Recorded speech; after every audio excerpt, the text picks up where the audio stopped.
Guys, for today's video, papakita ko lang sa inyo yung mga napamili namin nung Sunday sa Divisoria. Hindi ko na siya na-unboxing sa inyo kasi kapag dumarating kami, talagang display na agad. Ayoko na yung pinapatagal pa. Dahil syempre marami tayong display, kaya no time na para sa unboxing. Kaya ngayon naka-display na lang, yun na lang ipapakita ko sa inyo. Kasi nung bago kami namili, wala na itong laman, konti na lang, pati itong mga squeezy ko as in na wash out lahat yan.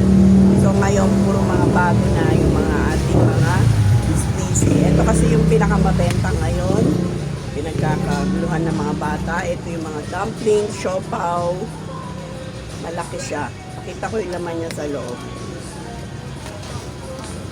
Ayan, ito yung bagong labas ngayon na merong glitters. Ewan ko ba gusto ko ng mga bata kasi pisil-pisil nila yan. Pero sinasaway namin sila pisil-pisilan at hindi muna nila binibili. Tsaka na nila lamutakin kapag nabili na. Kahit lamutakin nila hanggang gusto nila. Ayan. Ang puhunan nito is sa isang box 540, so pumapatak siya ng 45 isa kasi 1 lason ang laman yan sa isang box. Merong isang klase naman ito. Squeezy dumplings. Plain lang naman siya. Wala siyang glitters. Ayan. Mas mura to ng 5 piso. 40 ang puhunan niya. 1 dozen din ang laman sa loob. Yan ang mga mabibenta ngayon sa aming tindahan. Ano na ngayon? Today is Wednesday na, so may 3 araw na, kaya marami na rin nabawas dyan. Ito, merong isa maliit. Mini siopaw. Una naman ito is nasa 22. Ang laman ito sa isang box is 24 pieces. 528. Then, tanto ito is 40 pesos. Yung malaki is 80 pesos. Ito naman yung walang lagayan. Mas mura to. Wala pang 10 pesos po na nito. Pero ang bentahan ko is 15 pesos. Kaya ng mga bata. Tapos ito yung squeezy na burger. Burger siya. Ang punan din nito is nasa 40. 480 ang isang kusena. Plus, ito pa yung squeezy na maliit. Sila bubu. Buwanan nito is nasa 12 pesos. Benta ko to ng 20-25.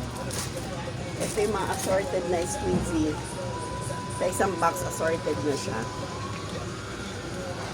Itong buwanan nito is nasa 30 pesos.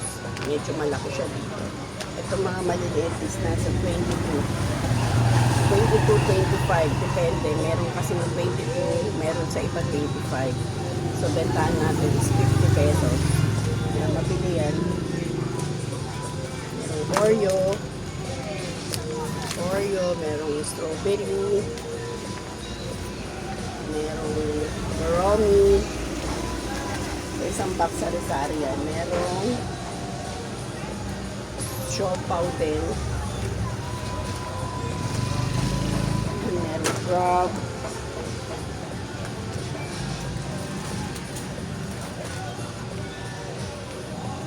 Iba-iba yan. Plus, ito yung mga slime na binili natin na bago. Mga slime. 10 pesos pa rin bentahan nito. Ang punan nito is nasa 8 pesos ba yun? 7.50 na. So, 10 pesos ko pa lang din siya binibenta. Kaya mabilis siya maubos.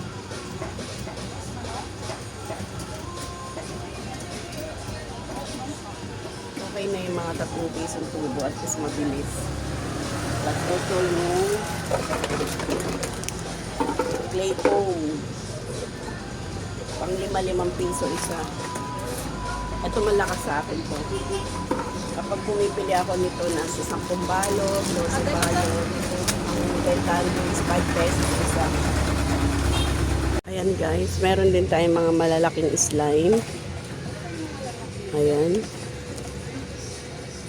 70 natin binibenta. Ito maliit, 35. Malakas ako sa mga slime. Alin?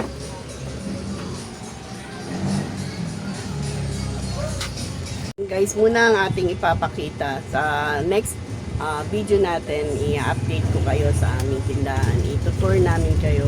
Kasi merong nagre-request dyan na pagtindahan tour daw ako. Pakita ko raw yung laman ng loob ng ating tindahan. Kaya ngayon guys, mag-comment lang kayo dyan kung ano yung mga comment ninyo, ang inyong mga gustong topic natin. Mag-comment lang kayo dyan, huwag kayong mahiya. Sasagutin po natin yan. Kahit gano'n tayo ka-busy. Sa ngayon, hindi pa rin gano'ng kabili. Matumal pa rin. Pero, tiis-tiis lang kasi 2 weeks na lang pasukan na. Kaya, pagod, ang rereklamo na naman natin ito is nakakapagod. Pero, okay lang mapagod basta may perang pumapasok, di ba? Pero, yung pagod ka, tapos wala namang pumapasok na pera. Pero, kapag may tindahan ka, hindi pwedeng walang papasok na pera talaga. Tuloy-tuloy yan kapag pasukan na. Kaya yung mga magulang dyan, angalan na naman yan dahil syempre gastos, labas ng pera, pero ganun talaga. At tayo may tindahan, lumalabas din ng pera natin, pero mabilis din ang pasok kasi nga mabili na ang ating school supplies at yan ang pinakahihintay nating mga may ganitong tindahan. Bye bye guys and thanks for watching!